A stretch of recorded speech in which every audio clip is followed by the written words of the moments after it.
Quero te convidar, querido, a você abrir a sua Bíblia junto comigo em Mateus capítulo 28.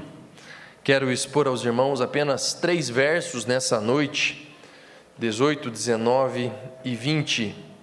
São os últimos versos do Evangelho segundo Mateus. Conforme você encontrar esse texto, eu quero que você se coloque em pé. Nós faremos a leitura desse texto numa só voz, todos juntos.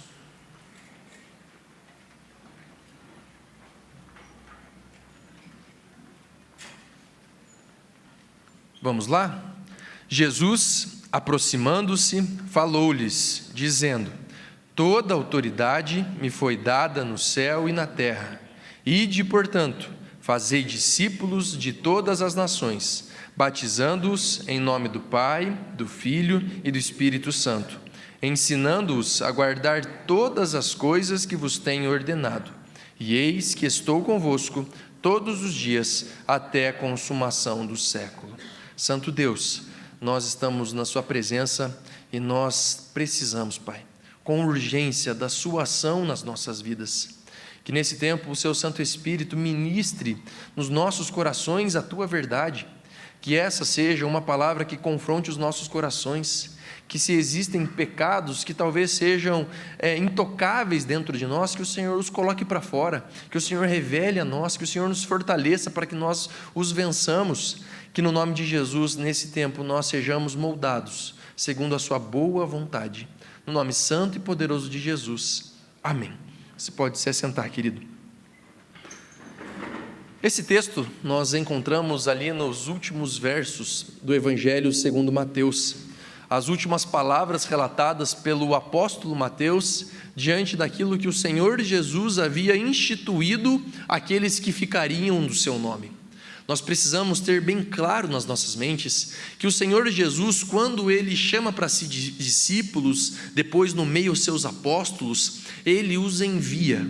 A própria palavra igreja, no seu original, eclesia, é uma junção de 2 palavras, a partícula ek e klesia. Klesia significa uma assembleia, um grupo de pessoas. Ek, lançado fora, enviados. A palavra apóstolo também tem essa mesma conotação.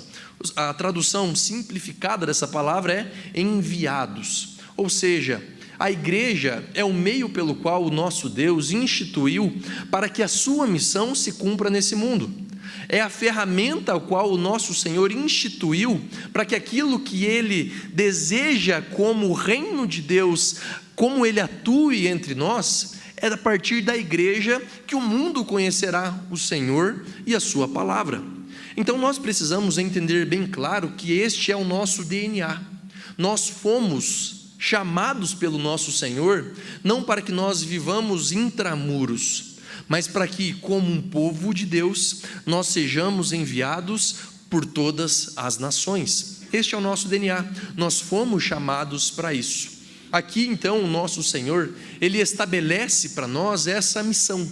Esse texto é muito conhecido e muito utilizado por missionários quando visitam igrejas, porque aqui é extremamente claro a autoridade que o Senhor institui à igreja para cumprir a sua missão. Ou seja, nós somos chamados para que sejamos discípulos em missão, discípulos que cumprem a missão do nosso Senhor. O texto aqui no Evangelho segundo Mateus, nós percebemos essa conotação e uma ênfase muito grande pelo destinatário final deste Evangelho. Mateus, aquele que era publicano, tem como propósito alcançar os gentios, aqueles que não faziam parte do povo de Deus, mas que em Cristo Jesus passaram a fazer parte então dessa aliança. A ênfase então de Mateus é escrever para esse grupo de pessoas, ou seja, ele está dizendo: assim como em um momento da vida de vocês, vocês não eram povo, agora vocês são povo. Vocês não têm apenas um privilégio por isso, vocês têm uma grande responsabilidade de cumprir a missão do nosso Senhor. E como então nós podemos cumprir essa missão de Deus de modo a glorificá-lo? O que o Senhor espera de nós? Por que nós temos que cumprir essa missão? Como nós podemos perceber se estamos fazendo isso? O meu intuito nessa noite é responder essas perguntas e trazer paz ou confrontação ao seu coração à luz desse texto. Em primeiro lugar, nós observamos que discípulos em missão foram instituídos a isso pela autoridade de Cristo. Versículo de número 18 diz assim: Jesus, aproximando-se, falou-lhes dizendo: toda autoridade me foi dada no céu e na terra. Jesus Cristo aqui, quando ele institui essa missão, o que fundamenta, o que baseia toda a autoridade para que ele diga para nós, vão, é o fato dele ter autoridade sobre a igreja, sobre o mundo, sobre todas as coisas que existem. E isso não é só uma ênfase que nós encontramos aqui, neste texto em específico. Numa simples pesquisa na Bíblia, você encontra que existem 19 vezes que a palavra Jesus aparece acompanhada de Salvador, ou seja, Jesus sendo conhecido, sendo apresentado como Salvador, apenas 19. Por outro lado, existem 467 menções de Jesus Cristo como Senhor. Você percebe essa distinção? O que isso tem a ver conosco? Muitas vezes nós temos para nós que Jesus Cristo, Ele é o nosso Salvador, e Ele é, você tem toda a razão por isso. A Bíblia é muito clara em mostrar que Ele é o nosso Salvador, mas o ministério dele não se resume a isso. O fato de nós nos arrependermos dos nossos pecados, nos convertermos ao caminho do Senhor, nos leva a nós nos submetermos ao seu senhorio. Ou seja, Jesus é de fato aquele que me salvou, e a partir então dessa salvação, Ele passa a ser o meu Senhor. São 467 vezes que Jesus é mencionado como o Senhor, e isso não é à toa, irmãos. Nós precisamos entender que Jesus deseja que nós percebamos a sua vida, percebamos o seu ministério com essa autoridade de quem de fato é Senhor sobre nós, Senhor sobre a igreja. Abraham Kuyper, ele dizia o seguinte: não há 1 centímetro quadrado em todo o domínio da nossa existência sobre o qual Cristo, que é soberano de todos, não possa gritar, é meu. A palavra, ela se dedica grande parte dela em nos mostrar porque o Senhor tem autoridade. Se você voltar às suas escrituras, lá nos primeiros livros, você vai perceber principalmente na Torá, Deus se revelando ao povo, mostrando quem Ele era, mostrando como Ele havia criado todas as coisas. Se nós avançarmos um pouquinho a história, você vai perceber que quando Deus começa a se relacionar com Abraão, Jacó, Ele começa já a falar: eu sou aquele que te libertou, eu sou aquele que te sustentou, eu sou aquele que te deu a provisão, eu sou aquele que te enviou. Quando nós avançamos um pouquinho a história, nós percebemos que Deus se apresenta para nós como sendo o Deus de Abraão, o Deus de Isaac, o Deus de Jacó, o Deus de Israel. Por que Ele enfatiza tantas vezes esses termos? É para que nós saibamos a autoridade que tem o nosso Deus. Assim como Ele foi com Abraão, com Isaac, com Jacó, Ele será com o povo de Israel, e por isso então os judeus tinham tanta pompa em dizer: eu sirvo ao Deus de Abraão, Isaac e Jacó, por conta dessa autoridade. Nós observamos em Moisés essa mesma autoridade sendo instituída, sendo ensinada a Moisés. Quando nós percebemos a missão que Moisés teria, nós vemos que Deus, Ele se relaciona diretamente com Moisés, e Ele fala: vai. E aí Moisés fala: mas eu vou no nome de quem? Eu não sei qual é o seu nome. E aí o Senhor responde: eu sou o que sou. Na tradução, eu sou Yahvé, aquele que não somente é, mas aquele que era, aquele que é e aquele que sempre será. Ou seja, Deus, Ele gasta muito tempo mostrando para o seu povo que Ele tem autoridade sobre o seu povo, sobre a criação, sobre todas as coisas existentes nesse mundo. Essa autoridade não se limita somente ao povo de Deus, mas também a todas as coisas existentes nesse mundo. Abra comigo a sua Bíblia, na Epístola de Paulo aos Colossenses, capítulo 3, por gentileza. Colossenses, capítulo 3, a partir do Colossenses capítulo 1, a partir do versículo 13. Colossenses 1, versículo 13. O texto diz: Ele nos libertou do império das trevas e nos transportou para o reino do Filho do seu amor, no qual temos a redenção, a remissão dos pecados. Este é a imagem do Deus invisível, uma referência a Cristo, o primogênito de toda a criação, pois nele, através dele, nele foram criadas todas as coisas, nos céus e sobre a terra, as visíveis e as invisíveis, sejam tronos, sejam soberanias, quer principados, quer potestades. Tudo foi criado por meio dele e para ele. Ele é antes de todas as coisas, nele tudo subsiste. Ele é a cabeça do corpo, da igreja. Ele é o princípio, o primogênito entre os mortos, para que em todas as coisas ter a primazia. Porque aprouve a Deus que nele residisse toda a plenitude, e que, havendo feito paz pelo sangue da sua cruz, por meio dele, reconciliasse consigo mesmo todas as coisas, quer sobre a terra, quer sobre os céus. E a vós outros também, que outrora éreis estranhos e inimigos, no entendimento pelas vossas obras malignas, agora, porém, vos reconciliou no corpo da sua carne, mediante a sua morte, para apresentar-vos perante ele santos, inculpáveis e irrepreensíveis. Até aqui. Então você observa que essa é uma teologia comum entre os apóstolos. Aqui Paulo mostrando para nós que o Cristo, ele tem autoridade porque ele é o Criador. Tudo que existe e subsiste veio à existência por ele. Ou seja, Jesus é aquele que tem autoridade sobre todas as coisas, sobre todas as moléculas, sobre todos os átomos existentes nesse mundo. Eu gosto sempre de enfatizar que a razão pela qual Jesus fazia os seus milagres não era pelo seu poder, porque nós precisamos ter bem claro, Jesus ele não tinha apenas poder, Jesus ele tem poder e autoridade. Ouvindo o pastor Hernandes Dias Lopes, ele fez uma ilustração que eu queria me apropriar dela para trazer aos irmãos. Ele diz o seguinte, que poder é uma carreta, pesando 30 toneladas numa ladeira, e lá no final, um guardinha de 60 quilos, com a sua mão fazendo assim. Aquela carreta com 30 toneladas, ela vai precisar parar. Mesmo tendo todo o poder, ela precisa se submeter a uma autoridade. Jesus, ele não tem só a autoridade. Jesus não tem só o poder, ele tem as duas coisas. Jesus aqui então, em Mateus capítulo 28, ele nos envia pelo fato dele ter autoridade sobre todas as coisas e sobretudo sobre nós. Aquele que te envia não é aquele que simplesmente aposta em você, mas aquele que entende que você é dele, que você foi criado por ele, que você existe por ele, que você é mantido por ele, que você é subsistido por ele, que você é aquele que é capacitado por ele para cumprir a missão dele, ou seja, toda a autoridade repousa nele.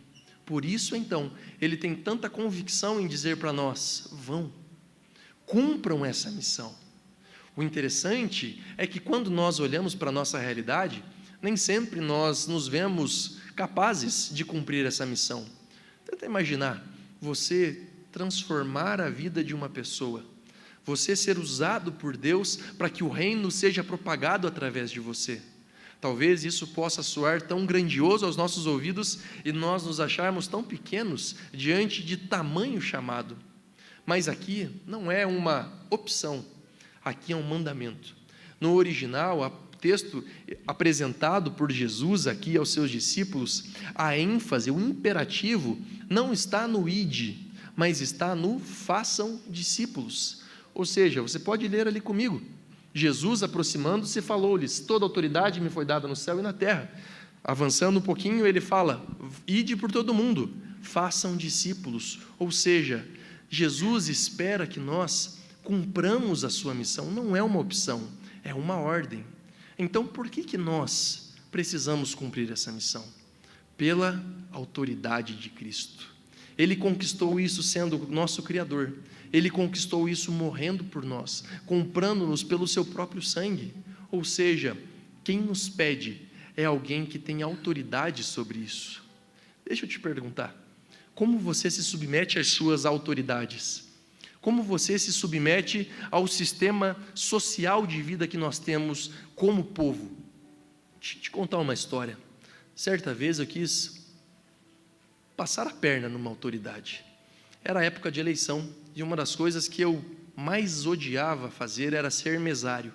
E adivinhe, todas as eleições eu era chamado para ser mesário. Aquilo me doía no coração de um jeito. Na terceira eleição eu pensei assim, eu não era crente, tá, irmãos? Antes que vocês me julguem. Eu não era crente. Botei no Google, como não ser chamado para ser mesário?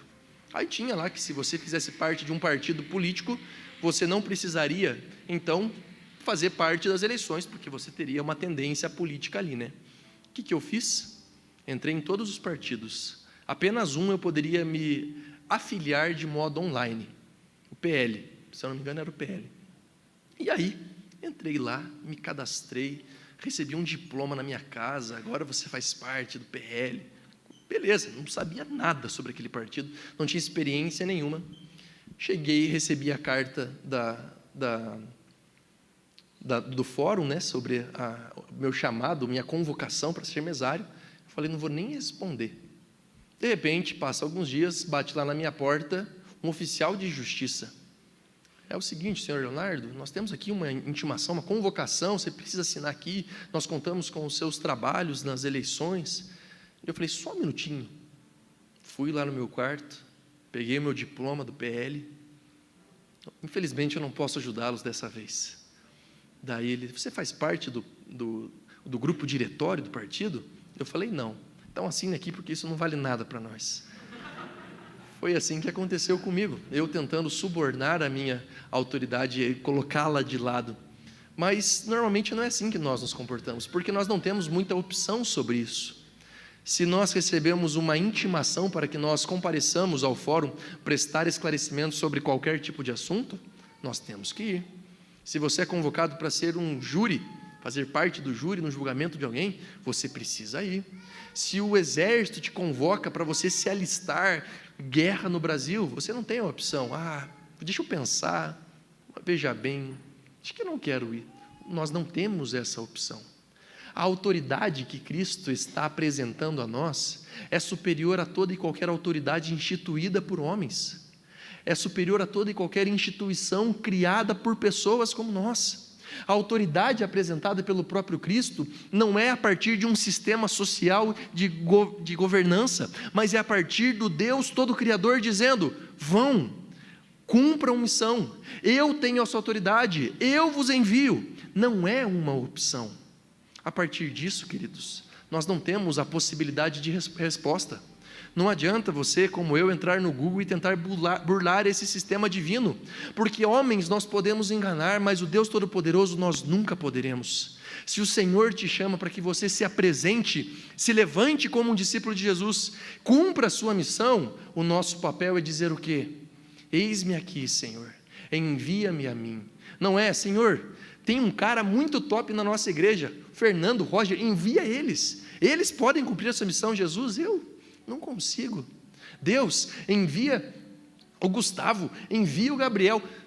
Não é assim que funciona.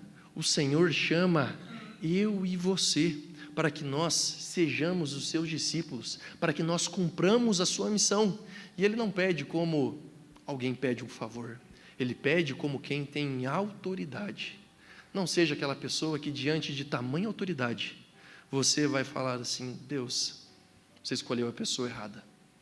Se você não está apto para cumprir diante dessa autoridade a missão de Jesus, você não pode se definir como um discípulo, porque discípulo é aquele que vive em missão, que a sua vida aponta para a missão.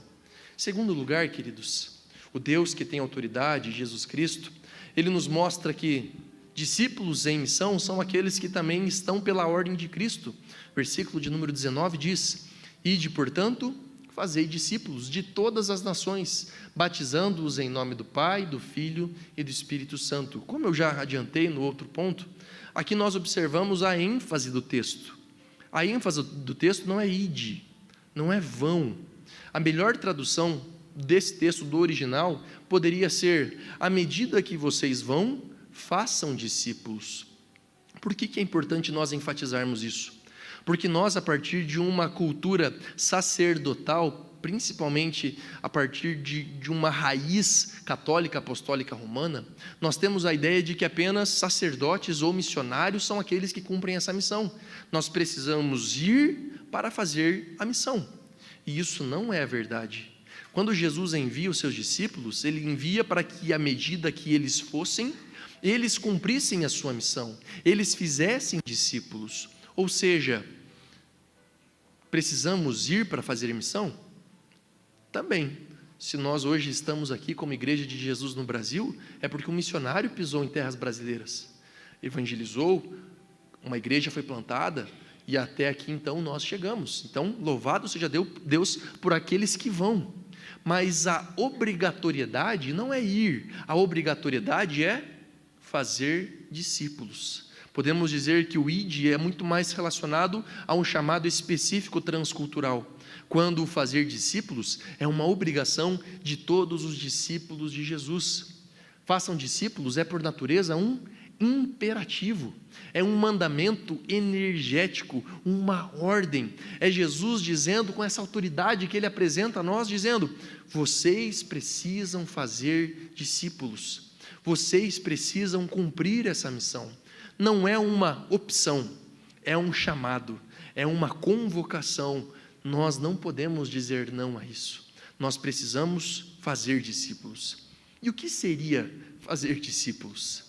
Antes de responder essa pergunta, eu elenquei algumas coisas aqui que normalmente nos afastam dessa missão.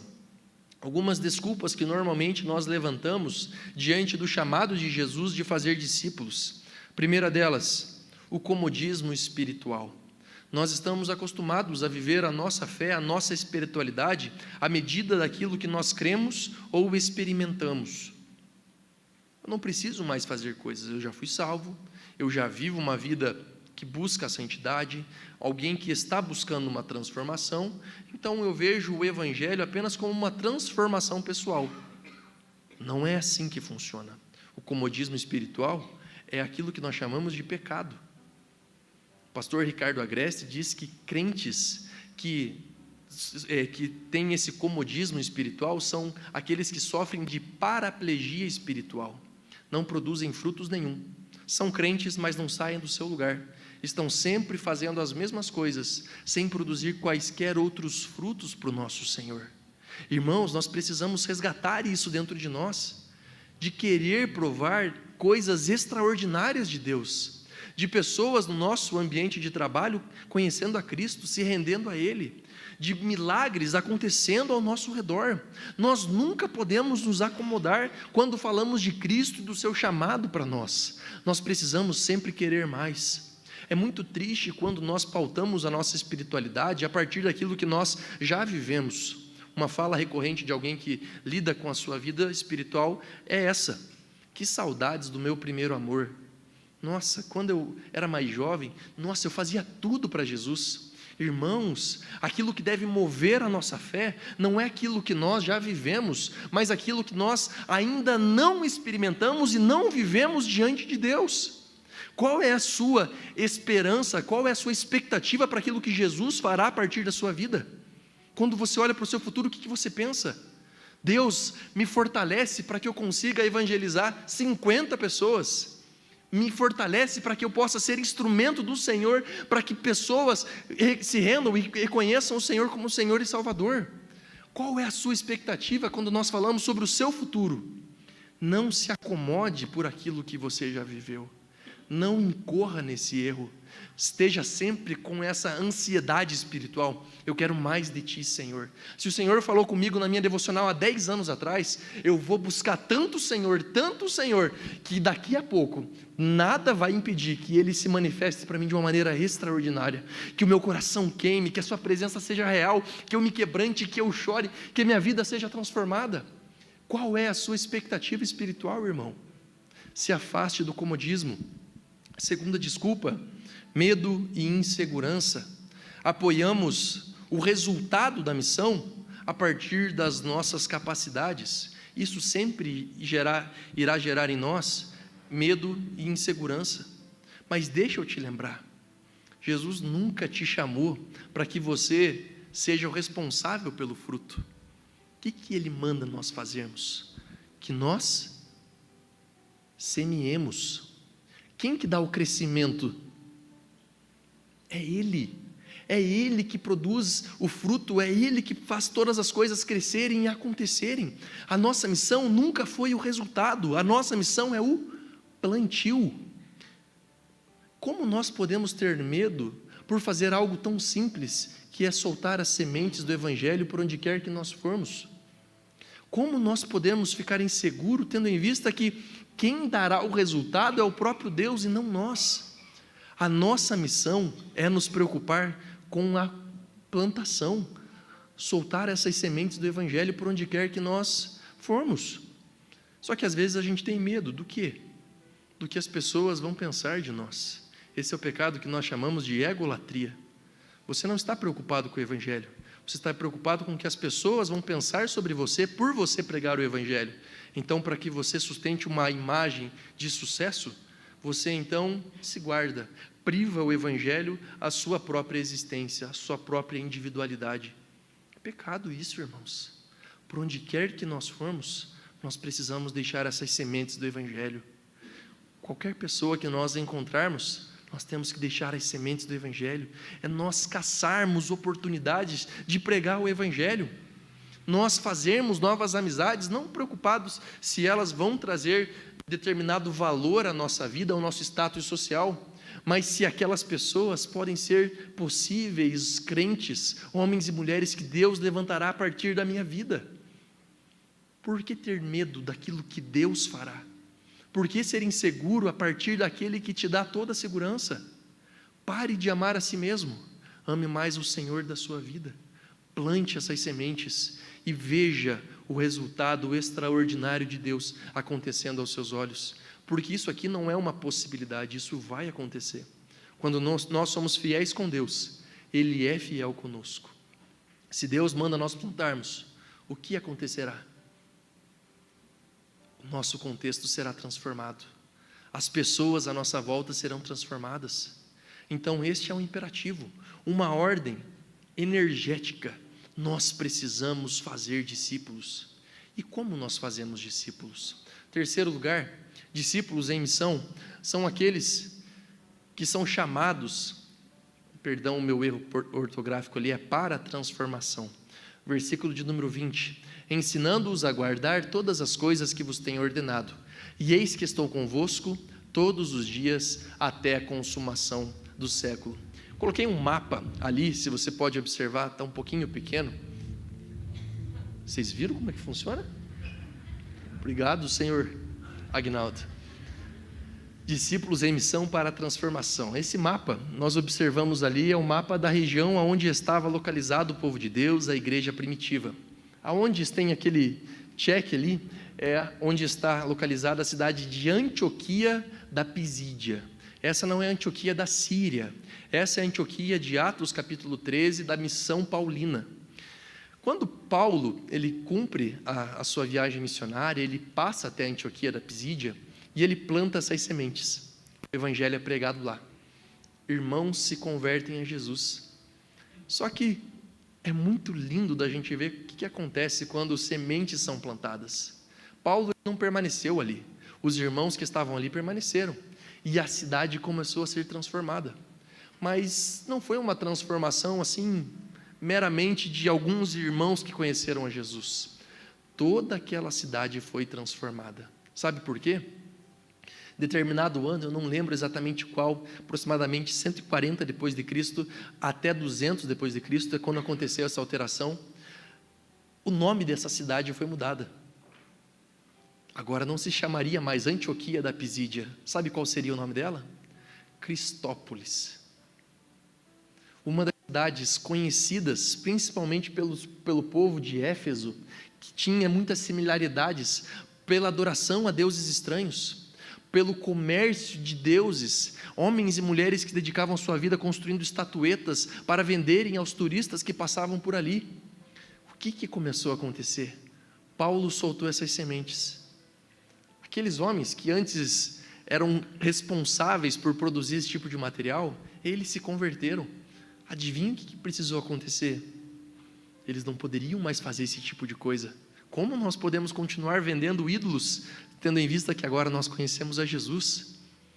Pessoas que se dedicavam a fazer sacrifícios para acalmar os deuses greco-romanos, agora eles parariam com isso. E os sacerdotes perderam também o seu emprego. Toda aquela região, de uma maneira política e social, foram transformadas. E aquela que era Antioquia da Pisídia se transformou Cristópolis. Não porque um governante tirano falou assim, agora o nome é esse, não. Mas porque aquela cidade reconheceu que se antes eles eram consagrados aos deuses desse mundo, agora eles eram uma cidade do próprio Cristo. Isso é lindo, irmãos, porque esse é o valor da transformação do Evangelho. É para isso que Cristo chama cada um de nós, para que nós vamos por todo mundo, façamos discípulos a partir da sua autoridade, porque isso irá gerar transformação por onde quer que a gente vá. Uma cidade sendo transformada, não é mais Antioquia, agora se chama Cristópolis. Imagina que legal isso, você morar em Cristópolis, uma cidade consagrada a Jesus Cristo, que o próprio nome enfatiza isso. É isso que acontece quando o Evangelho chega a estes lugares. O discipulado é de graça, mas lhe custará a sua vida. Como que nós fazemos então discípulos para que nós possamos provar disso aqui? Ensinando-os a guardar todas as coisas que vos tenho ordenado. Sobre o que Jesus está falando? Tudo que eu vivi, tudo que eu passei a vocês, tudo que eu os ensinei, toda a narrativa bíblica, vocês vão passar isso para frente. Ou seja, a ideia do Evangelho de Jesus não é que nós hoje nos levantemos a partir dessa mensagem confrontadora e digamos, amanhã eu vou achar 100 pessoas e a partir de agora eu vou discipular 100 pessoas todo ano. Você acha que você dá conta de fazer isso? Eu vou te adiantar, é impossível. Primeiro, se você for dedicar 1 hora para cada pessoa no seu dia, você não vai ter como. Como que eu vou discipular 100 pessoas? Não tem como. Em 2017, eu vi uma pregação de um pastor americano chamado de Al Bart, e ele propôs para nós um sistema de discipulado que eles aplicavam na sua igreja. E como que funcionava isso? Eles ensinavam os ensinamentos de Cristo, a doutrina dos apóstolos, para uma pessoa por ano. Aqui ficou mais tangível. Ficou? Você consegue discipular uma pessoa por ano? Consegue? Misericórdia, irmão. Você consegue discipular uma pessoa por ano? Se reunir com ela semanalmente, ensinar do Evangelho, falar sobre Jesus, mostrar quem é o nosso Senhor, explicar a doutrina reformada. Você pode fazer isso? Óbvio, todos nós podemos. E nós somos chamados para isso. No 2º ano, sabe o que você faz? Você ensina outra pessoa, mas você faz um compromisso, que a primeira pessoa, ela deverá fazer o quê? Ensinar outra pessoa. Em 10 anos, você terá discipulado mais pessoas do que se você tivesse discipulado 100 pessoas todo ano. Você discipulando uma pessoa por ano, você alcançará ainda mais pessoas. Como que Jesus nos discipula? Dessa maneira, 1 a 1. Quanto tempo ele passou com seus apóstolos? 3 anos. Jesus não poderia ter se reunido com seus apóstolos e falado assim, é o seguinte, eu vou ensinar vocês aqui durante 3 meses, um intensivão do Evangelho segundo Jesus. Feito? Então venham aqui, não faltem aula, que daqui 3 meses eu vou para outro lugar reunir outras pessoas. Foi assim que Jesus fez? Ele investiu o seu tempo para 12 homens. E o que esses 12 homens foram responsáveis por fazer? Garantir que todo mundo fosse transformado a partir desse discipulado. Discípulos e mais discípulos surgiram a partir desse discipulado. Irmãos, o discipulado é de graça, mas custará a sua vida.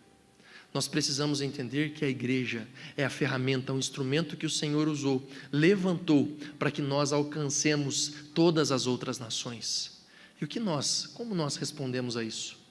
Fazendo discípulos, discipulando pessoas, ensinando do Evangelho, pregando a palavra do nosso Senhor. O Senhor espera isso de você. E é assim que nós precisamos responder esse chamado maravilhoso. Um chamado para a transformação. Pessoas que são levantadas pelo nosso Senhor para transformar o contexto de cidades. pessoas que são levantadas para transformar o contexto de famílias, contexto de empresas. Se você fizer uma pesquisa, IBGE 2010, foi feita uma pesquisa de quantos evangélicos nós temos na nossa cidade. Ponta Grossa tem 350 mil habitantes aproximadamente, 80 mil evangélicos. É um número expressivo. Mas quando nós observamos quantos membros nós somos como igreja presbiteriana, você vai perceber que nós temos ali um número aproximadamente de 2.000 pessoas.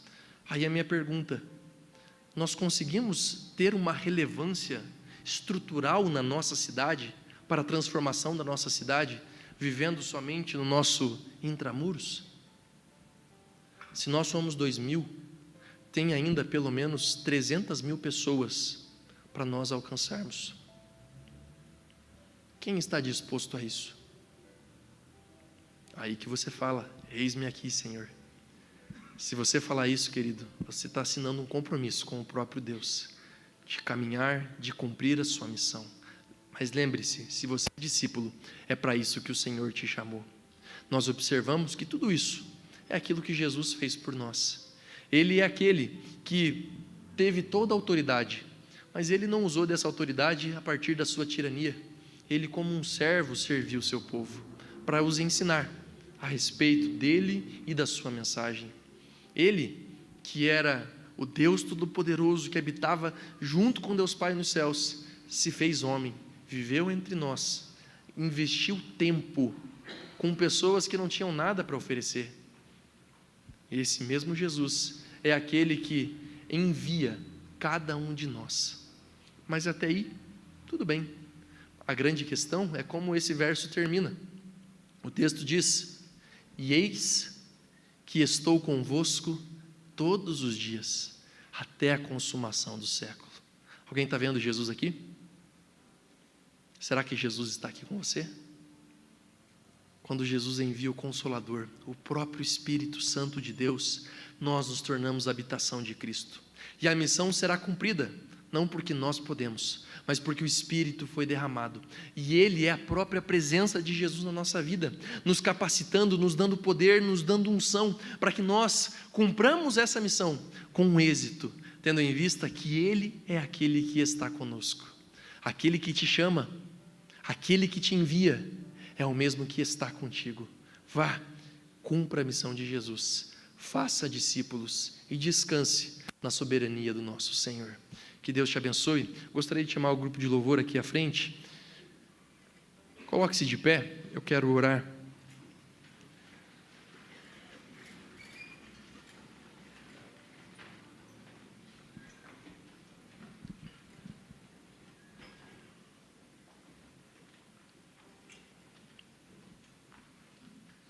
Curva a sua cabeça, feche os seus olhos.